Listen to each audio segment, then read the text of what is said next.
Emangnya berapa sih gaji CPNS yang baru lulus itu dan juga gaji seorang PNS? Nah, mungkin teman-teman sudah bertanya, jadi silakan teman-teman simak video ini sampai habis ya. Jangan lupa subscribe, like, komen, dan juga share video ini biar channel ini makin maju dan berkembang. Dan juga jangan lupa klik lonceng notifikasinya biar teman-teman tidak ketinggalan video-video terbaru di channel ini.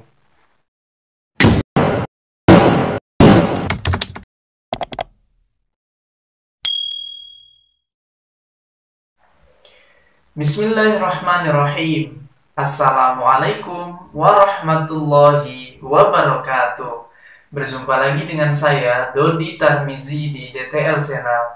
Salam hormat saya kepada para subscriber dan viewer setia DTL Channel.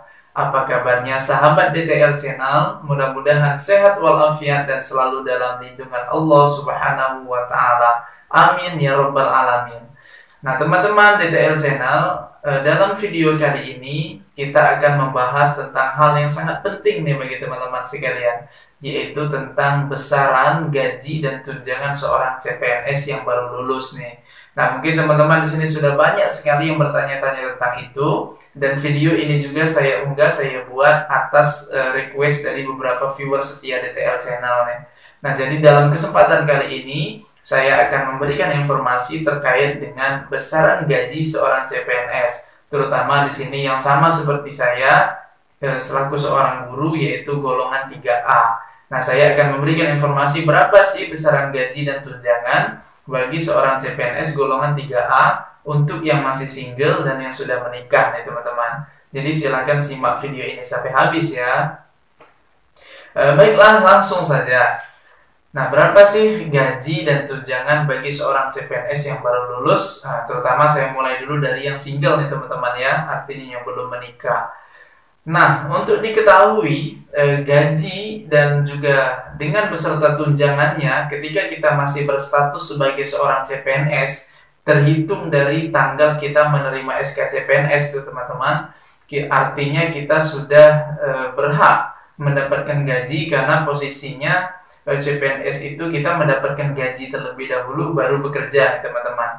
Walaupun faktanya nanti itu akan dirapel biasanya. Jadi bulan pertama kita belum menerima gaji, tapi ketika bulan kedua kita langsung dibayar 2 kali gaji teman-teman. Nah, pertama di sini yang harus teman-teman ketahui bahwa ketika kita masih berstatus sebagai CPNS itu, gaji dan semua tunjangan kita itu baru dibayarkan 80% nih teman-teman. Jadi belum total penuh, belum 100%. Karena pada dasarnya CPNS itu statusnya masih dalam masa percobaan. Lain halnya nanti ketika kita sudah menerima SKPNS seperti itu. Nah, baiklah teman-teman, untuk gaji dan tunjangan seorang CPNS yang masih single nih, terutama untuk golongan 3A ya, karena sama seperti saya seorang guru golongan 3A.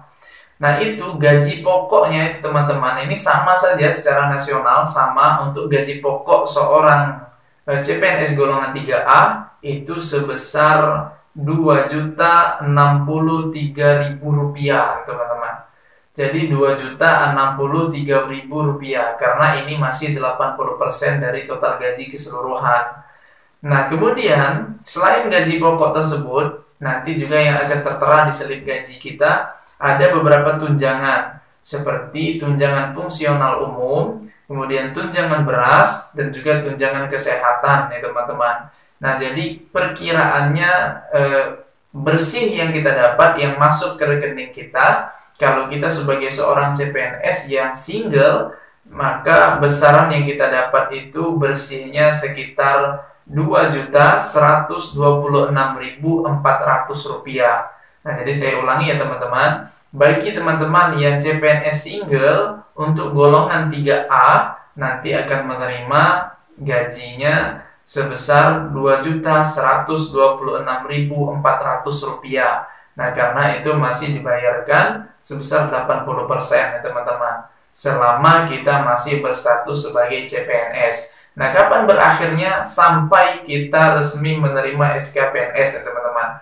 Kalau normal seperti angkatan kami 2018 itu 1 tahun. Alhamdulillah. Kami menerima SK CPNS itu 1 Maret 2018 dan ketika 1 Maret 2019 kami sudah resmi mendapatkan SKPNS teman-teman, terutama untuk di wilayah tempat saya, yaitu di Kabupaten Bangka Tengah. Nah, kemudian informasi selanjutnya, untuk gaji CPNS yang sudah menikah, dan di sini saya tambahkan misalnya dia sudah mempunyai anak 1 orang nih teman-teman. Jadi dia ini CPNS golongan 3A, sudah menikah dan mempunyai anak 1 orang. Gaji pokoknya sama saja seperti CPNS single tadi teman-teman, yaitu sebesar Rp2.063.000. Nah, kemudian perbedaannya terletak pada tunjangan. Dia ada tunjangan fungsional umum, kemudian ada tunjangan beras, ada tunjangan kesehatan, ditambah dengan tunjangan suami atau istrinya nih teman-teman. Jadi misalnya kita laki-laki, artinya di sini ada tunjangan istri, atau sebaliknya kita perempuan, artinya kita ada tunjangan suami. Nah, besarannya itu yaitu Rp206.352 nih teman-teman. Itu untuk tunjangan suami atau istri. Nah, kemudian ditambah juga dengan tunjangan anak, yang di sini saya reka anaknya baru 1, yaitu sebesar Rp44.270. Nah, totalnya setelah dipotong pajak, itu teman-teman kira-kira kalau untuk seorang CPNS yang dia sudah menikah dan mempunyai 1 orang anak, itu dia menerima bersih di rekeningnya per bulan sekitar Rp2.496.600. Saya ulangi ya teman-teman, untuk seorang CPNS golongan 3A, dia sudah menikah dan mempunyai 1 orang anak, lebih kurang selama CPNS itu ia akan menerima sebesar Rp2.496.600. Nah, itu yang pertama ya teman-teman, untuk gaji yang kita terima ketika kita berstatus sebagai CPNS. Yang pertama tadi kita seorang yang masih single, yang belum menikah, kemudian yang kedua kita sudah menikah dan mempunyai 1 orang anak.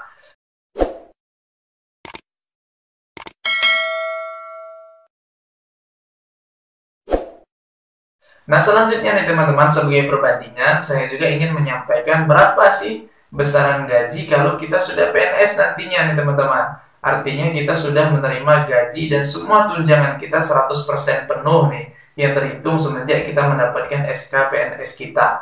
Nah, di sini saya berikan juga contoh teman-teman untuk gaji PNS yang single golongan 3A, tetapi dia sudah berstatus sebagai PNS ya teman-teman. Nah, gaji pokoknya itu sebesar Rp2.579.400. Kemudian ditambah dengan beberapa tunjangan seperti tunjangan fungsional umum, kemudian tunjangan beras, kemudian tunjangan kesehatan, beserta dengan potongan-potongan pajaknya, maka dia menerima sebesar Rp2.972.235. Nah, jadi untuk seorang PNS yang statusnya masih single, per bulan ia akan menerima sebesar Rp2.972.235 nih teman-teman. Nah, selanjutnya saya ingin tambahkan juga di sini bagaimana kalau seandainya kita sudah menikah, kemudian kita mempunyai 1 orang anak dan kita sudah berstatus sebagai PNS, artinya semua gaji dan tunjangan kita sudah 100% penuh kita dapatkan. Nah, teman-teman, gaji pokoknya untuk yang sudah menikah dan mempunyai 1 anak berstatus PNS yaitu sebesar Rp2.579.400, sama seperti gaji pokok yang diterima oleh PNS yang single tadi ya teman-teman. Kemudian dia ditambah dengan beberapa tunjangan. Di sini terletak perbedaannya, yaitu tunjangan fungsional umum, tunjangan beras, tunjangan kesehatan, dan ada tambahan tunjangan suami dan istri atau istri yang sebesar Rp257.940 nih teman-teman. Kemudian ditambah juga dengan tunjangan anak sebesar Rp55.588. Nah, setelah dipotong pajak, seorang PNS yang sudah menikah mempunyai 1 anak, kisaran yang menerima bersihnya yaitu sebesar Rp3.022.400. Saya ulangi, bagi yang sudah menikah dan mempunyai 1 anak berstatus sebagai PNS, maka dia menerima per bulannya sebesar 3.022.400 rupiah, ya teman-teman. Nah itu tetapi belum termasuk dengan tunjangan dari daerah kita masing-masing, teman-teman. Kalau di daerah saya dinamakan dengan TPP, tunjangan penambahan penghasilan.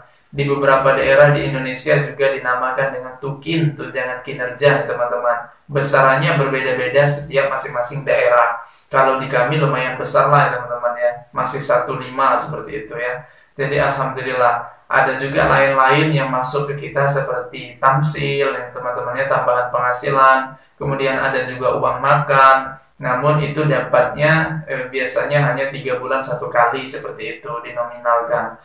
Nah, teman-teman, artinya di sini dari informasi ini sebenarnya seorang CPNS atau PNS itu gajinya atau pemasukannya sebenarnya biasa-biasa saja, teman-teman. Maka kalau teman-teman ingin menjadi orang yang kaya, tentu sebenarnya CPNS itu bukan sebuah pilihan. Nah, saya juga terus terang mengakui ketika saya dulu berstatus sebagai CPNS, justru pemasukan saya lebih kecil, teman-teman, daripada sebelum saya menjadi seorang CPNS. Nah, tapi kita jalani itu dengan ikhlas dan kita nikmati saja pekerjaan ini. Makin hari gaji kita juga akan naik secara berkala seiring dengan pangkat dan golongan yang juga kita urus untuk bisa naik, teman-teman. Jadi yang penting punya keberkahan. Nah, artinya ketika kita di sini banyak melihat ya realita orang-orang di luar sana. Ketika dia berstatus sebagai CPNS atau PNS itu wow luar biasa begitu ya teman-teman ya. Tiba-tiba dia terlihat langsung kaya, punya rumah yang begitu mewah ya, punya mobil misalnya atau punya fasilitas mewah lainnya. Nah, itu sebenarnya teman-teman dia itu bukan dari PNS-nya. Kalau ada yang seperti itu bisa dipastikan dia ini dua hal, teman-teman. Satu, artinya dia ini punya usaha sampingan yang pemasukan income ia dapatkan jauh lebih besar daripada pemasukan ia sebagai seorang PNS ya teman-teman. Artinya memang dia punya pemasukan lain, jadi bisa dia menjadi seorang yang kaya. Misalnya dia PNS tapi ia juga sebagai seorang pengusaha. Nah itu kemungkinan pertama nih teman-teman. Atau nih teman-teman, ini juga biasanya sudah menjadi realita atau rahasia umum ya teman-teman. Biasanya seorang ketika dia dinyatakan lulus sebagai seorang CPNS atau PNS, ia memutuskan untuk menyekolahkan SK-nya, teman-teman, atau digadai SK-nya seperti itu ya. Nah, kemudian uangnya ia gunakan untuk beberapa perilaku konsumtif misalnya membeli rumah misalnya atau membeli kendaraan atau ia gunakan untuk yang lain seperti itu. Nah, jadi dua kemungkinan itulah kalau kita ada melihat PNS yang begitu kaya seperti itu ya. Nah, tetapi untuk kemungkinan kedua saya sarankan teman-teman berusaha untuk janganlah ya, selagi mampu bertahan lebih baik janganlah kita gadaikan SK seperti itu. Karena sebenarnya enaknya itu hanya di awal saja teman-teman, tapi kita sebenarnya tersiksa dengan bunga yang begitu besar seperti itu ya. Kemudian kita juga nanti ketika gaji kita sudah dipotong begitu besar setiap bulannya, akhirnya berpengaruh kepada motivasi dan kinerja kita di dalam bekerja ya. Akhirnya kita menjadi malas seperti itu karena tidak ada lagi yang kita terima setiap bulannya. Padahal itu sudah pilihan kita seperti itu ya. Jadi kalau bisa teman-teman saya sarankan janganlah seperti itu selagi mampu bertahan untuk mencari solusi lain. Lebih baik kita jalani status kita sebagai seorang pegawai negeri sipil, berusaha untuk seamanah mungkin dan mensyukuri segala apa-apa yang kita dapat dari status kita sebagai seorang pegawai negeri sipil. Mungkin teman-teman juga dulu pernah ya menyaksikan ada seorang PNS yang viral ya di salah satu kabupaten di Provinsi Sumatera Selatan yang ia bekerja di salah satu rumah sakit ya, dan dia sampai-sampai membuat video untuk melakukan penggalangan dana ya, karena sudah terlilit hutang sebab menggadaikan SK-nya yang ratusan juta seperti itu. Nah ini sungguh pelajaran bagi kita teman-teman, mudah-mudahan kita bisa menahan diri dan kita bisa menikmati apa adanya seperti itu ya. Karena kita harus pandai bersyukur, karena begitu banyak orang yang telah kita singkirkan, kita sisihkan di dalam seleksi, sehingga kita mampu lolos menjadi seorang yang terbaik daripada yang terbaik. berstatus sebagai aparatur sipil negara. Jadi di sini saya doakan teman-teman yang sudah lulus, pertama selamat, kemudian mudah-mudahan teman-teman bisa menjadi seorang ASN yang amanah, bertanggung jawab, dan senantiasa bermanfaat untuk orang banyak, mudah-mudahan ya. Jadi setiap pekerjaan kita bernilai ibadah di sisi Allah Subhanahu wa taala. Amin ya rabbal alamin. Nah, demikianlah barangkali teman-teman sharing saya di dalam video kali ini. Mudah-mudahan bisa bermanfaat untuk kita semua. Jika ada kata-kata yang salah, saya mohon maaf, dan kepada Allah saya mohon ampun. Terakhir, saya minta keikhlasan teman-teman untuk dukung channel ini dengan cara subscribe dan juga klik lonceng notifikasi channel ini, biar channel ini makin berkembang dan maju, dan juga saya semakin semangat untuk membuat konten-konten yang berupa informasi yang bermanfaat untuk orang banyak tentunya. Sekali lagi terima kasih. Saya akhiri, wabillahi taufiq wal hidayah. Wassalamualaikum warahmatullahi wabarakatuh.